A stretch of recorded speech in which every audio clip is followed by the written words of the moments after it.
Hello everybody. तो finally paper pattern बताना है मुझे कंप्यूटर आईटी, एआई एमएल के लिए, सीएस एंड डीएल के लिए, इनके लिए भी same to same paper pattern है। सो कुछ लोग सोचेंगे अभी क्यों दे रहे, तो अभी इसलिए दे रहे क्योंकि अभी से लेकर जब तक हमारा पेपर हाथ में आता नहीं तब तक जो सीरियसनेस होता है वो पूरे सेमेस्टर में किसी को सीरियसनेस नहीं रहता है पढ़ाई करने के बारे में, ठीक है। और स्पेशली खासियत है इंजीनियर की। तो अभी जो दूंगा तो भले कुछ लोग नाइट करने वाले हैं, कुछ लोग आज ही पढ़ के पास होने वाले हैं, तो उनके लिए बहुत बड़ा गुरु मंत्र है, ठीक है। रामबाण आप सोच सकते हो। तो क्या है, या जो प्रॉपर मैंने हर चीज़ देखा है उसके हिसाब से क्या है पेपर पैटर्न, किस पर एग्जाम पर पूछा जाएगा, ठीक है। और ये उन्हीं के लिए है। जो हमारा है वीडियो थोड़ा सा बड़ा हो सकता है क्योंकि हर चीज़ मुझे यहाँ पर बतानी है। तो ये उन्हीं के लिए है जो 100% डेडिकेटली चाहते हैं कि उनका अच्छा पेपर जाना चाहिए। क्या कुछ टाइम में कुछ टॉपिक कर लूँ, वही टॉपिक आ जाएंगे और मेरे मार्क्स बैठ जाएंगे उन्हीं के लिए, ठीक है, बाकी लोगों के लिए नहीं है। क्वेश्चन नंबर 1 एमसीक्यूज आने वाले हैं। एमसीक्यूज में क्या होगा, रिग्रेशन, मतलब रिग्रेशन लाइन है। अगर अभी आपने स्टडी स्टार्ट किया होगा तो आपको वहाँ दिखे होंगे टॉपिक। और है बाइसेक्शन मेथड। तो रिग्रेशन लाइन पर फॉर्मूला पूछा गया है या जो नॉर्मल फॉर्मूले से उसमें वैल्यूज़ दी गई है और वो वैल्यूज़ डाल के बताओ। सो उसी प्रकार रिग्रेशन लाइन करना है। बाइसेक्शन मेथड भी उसी प्रकार है, फर्स्ट इटरेशन निकालो, सेकेंड इटरेशन निकालो, इस ऐसे। प्रोबेबिलिटी डेंसिटी, ऑलमोस्ट बहुत सारे लोगों को ये तकलीफ हो सकता है, बट देखो अभी आपको क्या हो सकता है लास्ट मोमेंट पर। लैग्रेंजेस मेथड, 99% लैग्रेंजेस मेथड पर एमसीक्यू आएगा ही आएगा, क्योंकि जो अगला पार्ट है उस पर लैग्रेंजेस मेथड पूछ नहीं रहे, ठीक है। तो लैग्रेंजेस मेथड पर आना ही आना है। तो इसमें क्या करना, इसमें कुछ ज़्यादा करना नहीं है, फॉर्मूलाज अच्छे से करना है और वैल्यूज पुट करने के बाद छोटा छोटा y का वैल्यू या dy बाई dx का वैल्यू कैसे निकालते हैं वो आपको करना है, ज़्यादा कुछ नहीं, ठीक है। गॉस एलिमिनेशन मेथड, पक्का गॉस एलिमिनेशन मेथड आएगा। और गॉस एलिमिनेशन मेथड बहुत सही है क्योंकि देखो, अगर मान लो आप क्वेश्चन पेपर्स कुछ देखोगे तो वहाँ पता चलेगा गॉस एलिमिनेशन मेथड के 3 वैल्यूज़ है, मतलब 3 इक्वेशंस है, ठीक है। और वहाँ से आपको x1 पूछा है, x2 पूछा है, x3 पूछा है या xyz पूछा है। तो सीधा लॉजिक है, कैल्सी में वो वैल्यू डालना और आपको सामने कैल्सी हर चीज़ मिल जाएगा, ठीक है। तो गॉस एलिमिनेशन का कोई टेंशन नहीं है, कोई फॉर्मूला लर्न करने की ज़रूरत नहीं, इतना अच्छा है तो ये तो परफेक्ट होना चाहिए। Moments, Newton's forward difference formula, Newton's backward difference formula, ये आ सकता है। और सेकंड मेथड फार्मूला, ठीक है। तो बहुत सारे लोग सेकंड मेथड नहीं करेंगे, सेकंड मेथड का फार्मूला करो। फार्मूला पूछने का चांस है इस बार फिर से, ठीक है।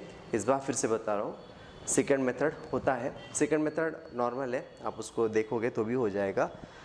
अगर आपने बाइसेक्शन मेथड अच्छे से किया, न्यूटन एब्सेंस किया, रेगुलर फॉल्सी मेथड किया, तो सेकंड मेथड का फार्मूला है, ठीक है ये। उसके बाद हम लोग जाएंगे क्वेश्चन नंबर 2 पर। देखो हर चीज़ बताने का कोशिश किया है। क्वेश्चन नंबर 2A है मोमेंट्स, ठीक है। मोमेंट्स आपने टॉपिक किया होगा, नहीं किया होगा, अभी पकड़ रहे तो शुरुआत कर रहे तो एक एग्जाम्पल भले देख के किया, दूसरा एग्जाम्पल खुद से कर लो, काम हो गया। बाद में मोमेंट्स पर टेबल का प्रकार होता है और बिना टेबल का होता है, ठीक है। तो टेबल से टाइम जाता है तो टेबल पे ऑलमोस्ट नहीं पूछा जाता, बिना टेबल वाले होते हैं उनको पकड़ो, वो हो जाएगा और उसी पर एग्जाम्पल आता है, ठीक है। मोमेंट हो गया। लीस्ट स्क्वायर मेथड, यहाँ पर देखो अलग अलग वे से आएगा। y equal to A X plus B का लाइन वाला होगा, मतलब लाइन इक्वेशन है। y equal to A plus B X हो सकता है या y equal to M X plus C हो सकता है, इतना ही होगा, ठीक है। उसके बाद रिग्रेशन लाइन्स है। अगर आपने कोएफिशिएंट ऑफ कोरिलेशन किया है, कोरिलेशन कोएफिशिएंट या कोएफिशिएंट ऑफ कोरिलेशन टॉपिक किया है, तो उसी का पार्ट रिग्रेशन लाइन में आता है, ठीक है। और क्वेश्चन नंबर 3 डिस्पर्शन या वेरिएशन होता है, मतलब कोएफिशिएंट ऑफ वेरिएबिलिटी होता है, ठीक है। लीस्ट स्क्वायर मेथड से पैराबोला के एग्जांपल हो गए, y equal to A plus B X plus C X square या y equal to A X square plus B X plus C. इसमें अच्छे से ध्यान में रखना, अगर इस प्रकार का इक्वेशन पूछा गया है तो आपको ABC प्रॉपरली लेना है फॉर्मूले में बनाने के टाइम। और ऐसे अगर पूछा है पहले एक्स स्क्वायर है बाद में एक्स है बाद में कुछ नहीं है, तो भी फॉर्मूला अच्छे से ध्यान देना है, इस पर थोड़ा सा आप गौर कर लो, ठीक है। एंड लास्ट है कोएफिशिएंट ऑफ कोरिलेशन। अभी क्या हो रहा है देखो, जो मैं बता रहा हूँ ऑलमोस्ट एकदम फिक्स टू फिक्स इसी प्रकार आएगा पैटर्न, लेकिन हो सकता है चेंज क्या हो सकता है। जो रिग्रेशन लाइन है वो रिग्रेशन लाइन यहाँ पूछा जा रहा है, ठीक है, और जो हमारा कोएफिशिएंट ऑफ कोरिलेशन है वहाँ पर पूछ सकते हैं, ठीक है। मेरा रिकमेंडेशन है, अगर आज भी आप पढ़ने बैठ रहे हो तो क्वेश्चन नंबर 2 आपको करना है। क्वेश्चन नंबर 2 करना है मतलब क्या, आपको वो टॉपिक्स करने हैं, मोमेंट्स करना है, लीस्ट स्क्वायर मेथड करना है, ठीक है, लाइन वाला और रिग्रेशन लाइन वाला, उसके साथ कोरिलेशन कोएफिशिएंट कर लो। अगर और अच्छे से टाइम बनता है तो पैराबोला वाला कर लो, y = ax² + bx + c, ठीक है। इसमें आपको बहुत टाइम वेस्ट करने की ज़रूरत नहीं, और अगर बहुत अच्छे से आप 12th स्टैंडर्ड में पढ़ के आए हो तो उसी का फॉर्मूला लगाना है, ये भी आपको बता दे रहा हूँ। बट रिकमेंडेशन मेरा ये होगा कि आप क्वेश्चन नंबर 2 करो, जिसमें मोमेंट्स करना ही करना है, लीस्ट स्क्वायर मेथड करना है और रिग्रेशन लाइन या कोरिलेशन कोएफिशिएंट। और रिग्रेशन लाइन्स अगर कर रहे हैं ना तो आपको कोरिलेशन कोएफिशिएंट तो करना ही पड़ता है, उसी का तो चीज़ें वहाँ पर डालनी है, ठीक है। ये हुआ question number 4, probability distribution expected. अभी एक्सपेक्टेड मतलब क्या है, तो एक्सपेक्टेड वाली प्रोबेबिलिटी डिस्ट्रीब्यूशन जो है ना उस पर के एग्जांपल है ई एफ ऑफ एक्स वाला, ठीक है। बी है पॉइसन डिस्ट्रीब्यूशन, सी है नॉर्मल डिस्ट्रीब्यूशन, ठीक है। तो अगर कोई है जो उतने स्पेसिफिक टॉपिक कर रहा है तो प्रोबेबिलिटी डिस्ट्रीब्यूशन करना पड़ेगा, पॉइसन डिस्ट्रीब्यूशन करना पड़ेगा, नॉर्मल डिस्ट्रीब्यूशन करना पड़ेगा। या कोई क्वेश्चन नंबर 5 कर रहा है probability, first 7 example from notebook जो मैंने लिए है 7 एग्जाम्पल, उसी में से आएगा आएगा आएगा, ठीक है। बाइनोमियल डिस्ट्रीब्यूशन है, ची स्क्वायर डिस्ट्रीब्यूशन है, ठीक है। तो दुनिया इधर की उधर हो जाए, आपको बता दे रहा हूँ, आप ची स्क्वायर डिस्ट्रीब्यूशन कर ही लेना। ची स्क्वायर डिस्ट्रीब्यूशन आपका बैठना ही बैठना है, जितने एग्जाम्पल लिए मैंने उतने ही करो तो भी काम हो सकता है। प्रोबेबिलिटी है जो नोटबुक के है वो एग्जाम्पल कर लो, और बाइनोमियल डिस्ट्रीब्यूशन है, ठीक है।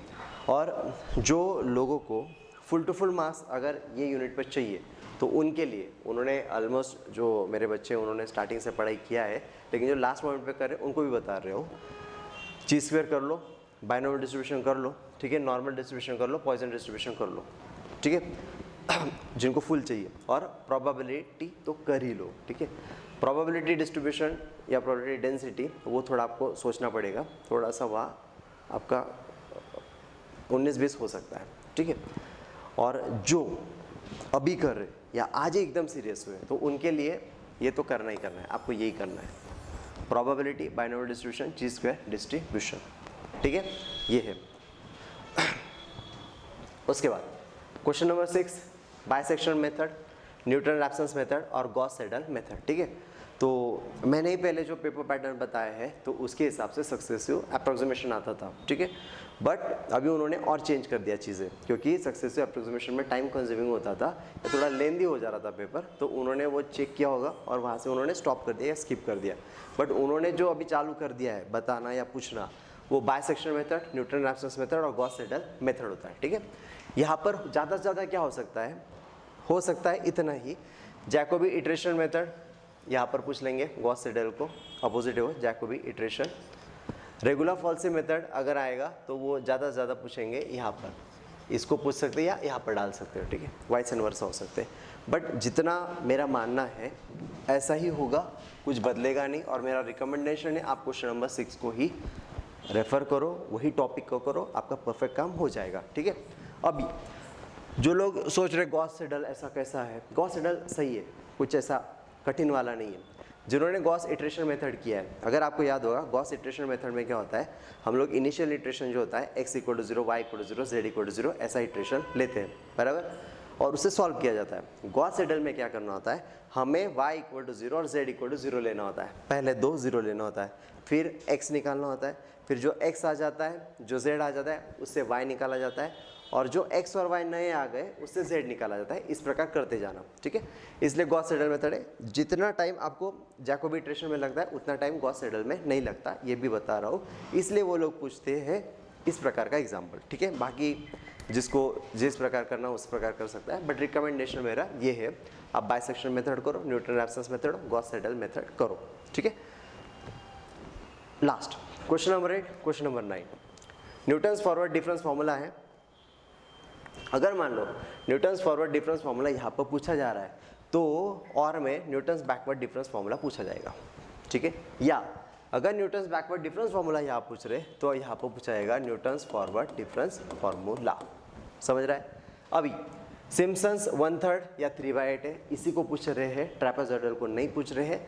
लेकिन जब पढ़ने बैठे हो तो ट्रैपेजॉइडल का नॉर्मल फॉर्मूला है वो भी कर ही लो, क्या पता कि इस बार पूछ लिया उन्होंने ट्रापेजोइडल, लेकिन जहाँ तक मेरा मानना है वो नहीं पूछेंगे, वो ज़्यादा सिंपल हो जाता है, हर कोई वो करता है ऐसा मानना रहता है।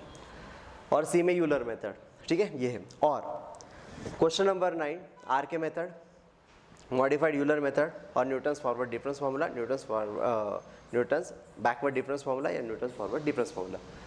मेरा तो मानना है कि क्वेश्चन नंबर 8 भी अच्छा है, क्वेश्चन नंबर 9 भी अच्छा है, ठीक है, लेकिन जिसका अच्छा कमांड बैठा है वो देखो, तो आप इसको कर सकते हो, क्वेश्चन नंबर 8 कर सकते हो, मतलब सिम्पसन्स 1/3 3 बाइट। सिम्पसन्स 1/3 3 बाइट में इशू क्या आता है उतना ही है, कैल्सी में आपको ध्यान में रखना पड़ता है कि राडियन मोड करना या डिग्री मोड करना, अगर साइन वाले में आ गया तो थोड़ा बहुत कन्फ्यूजिंग हो सकता है, ठीक है, बाकी कुछ है नहीं। और टेबल बनाते आना चाहिए, लेकिन मैंने ट्रिक्स बताई आपको, टेबल भी कैसे बनाना, वो बनाना काम हो जाएगा, समझ लो। नहीं कोई कर रहा है तो आर के मेथड जिंदाबाद, मॉडिफाइड यूलर मेथड सही है, और न्यूटन्स फॉरवर्ड डिफरेंस और न्यूटन्स बैकवर्ड डिफरेंस फार्मूला कर लो।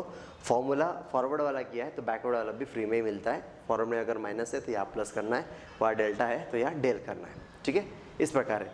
तो रिकमेंडेशन मेरा क्या है, आप क्वेश्चन नंबर 8 को कर सकते हो, आप क्वेश्चन नंबर 6 को ही करोगे जहाँ तक मुझे मानना है, क्वेश्चन नंबर 5 ही करोगे, ठीक है, और क्वेश्चन नंबर 2 करोगे, ठीक है। अभी सर और एमसीक्यूज करोगे। अभी कुछ लोगों को प्रश्न आता है कि सर ये सब चीज़ें हो गया, लेकिन इतना तो मैंने प्रैक्टिस किया नहीं, तो सर ऐसा कौन सा टॉपिक पहले करूँ या कौन सा यूनिट करूँ जिससे मेरा पेपर अटेम्प्ट भी हो सकता है, राइट।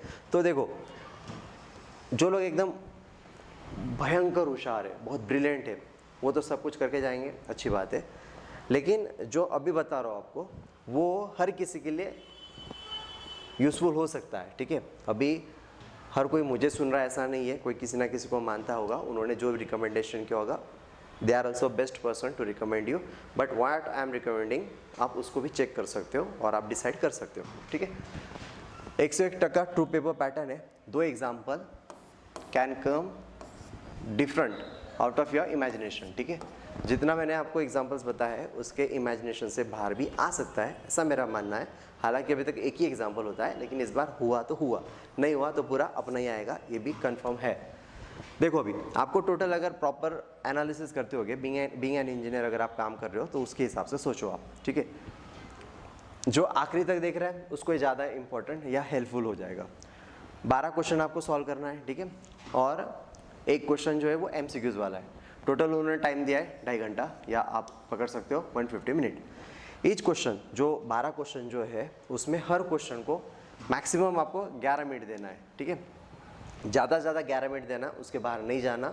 अगर मान लो अगर आपको लग रहा है कि ये अपना 22 मिनट खा लेगा, 15-20 मिनट खा लेगा, जितना 11 मिनट है आपका वॉच साथ में रखो, 10 मिनट हो गया और नहीं हो रहा है, थोड़ा कॉन्फिडेंस फील नहीं हो रहा है, छोड़ दो, अगला एग्जाम्पल करो, ठीक है।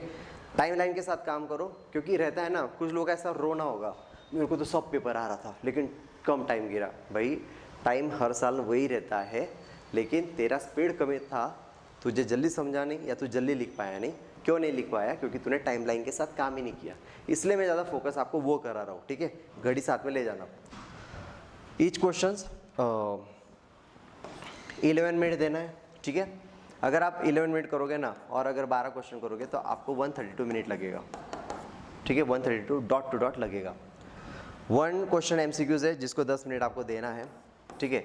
अगर उसको आप ऐड कर लोगे तो ये इतना हो जाएगा 142 मिनट। सो 142 मिनट में एकदम नॉर्मली, ठीक है, नॉर्मली बोल रहा हूँ मैं, पूरा पेपर अटेम्प्ट होता है। अभी कुछ लोग होंगे जिनका कम टाइम में ज़्यादा पेपर अटेम्प्ट हो जाएगा, वो एक्स्ट्रा लिखेंगे, वेल एंड गुड, कोई इशू नहीं है। लेकिन ऐसा होता है 60 to 70% बच्चे पूरा पेपर ही अटेम्प्ट नहीं कराते, तो मेरा फोकस उन पर है। एटलीस्ट पेपर अटेम्प्ट करो। पेपर अगर आपका अटेम्प्ट है ना, आप गारंटेड पास हो, गारंटेड पास हो, ठीक है। पेपर अगर कम लिख रहे हो ना तो आप नहीं हो, आप नहीं हो सकते। जो बोल रहा हूँ वो बोल रहा हूँ, ठीक है। जो है एक्सपीरियंस से बता रहा हूँ भाई, फेकम पाक वाला काम करता ही नहीं मैं। अभी एपीएफ फॉर्मूला है, अगर मान लो किसी को जल्दी अटेम्प्ट करना है तो वो मैंने डिज़ाइन किया है। To get full marks 70 marks, सही लिखा होगा तो ही 70 मार्क्स भी मिलेगा, लेकिन पेपर तो अटेम्प्ट होना चाहिए, वही बात है। सो अटेम्प्ट कैसे करना है, देखो आप यूनिट 3 को पहले स्टार्ट करोगे, ठीक है। मोमेंट्स उसके बाद लीस्ट स्क्वायर मेथड, और उसके बाद हमारा क्या था, रिग्रेशन लाइन या कोएफिशिएंट ऑफ कोरिलेशन, ठीक है। वो कैलसी पर ही करना है, टाइम वेस्ट होता नहीं। बाद में आप यूनिट नंबर 4 पे जाओगे, बाद में आप यूनिट नंबर 6 को करोगे, ठीक है, 6 को करोगे, जल्दी होगा आपका, और बाद में आप यूनिट नंबर 5 को पकड़ोगे, ठीक है, और लास्ट में आप MCQs करोगे।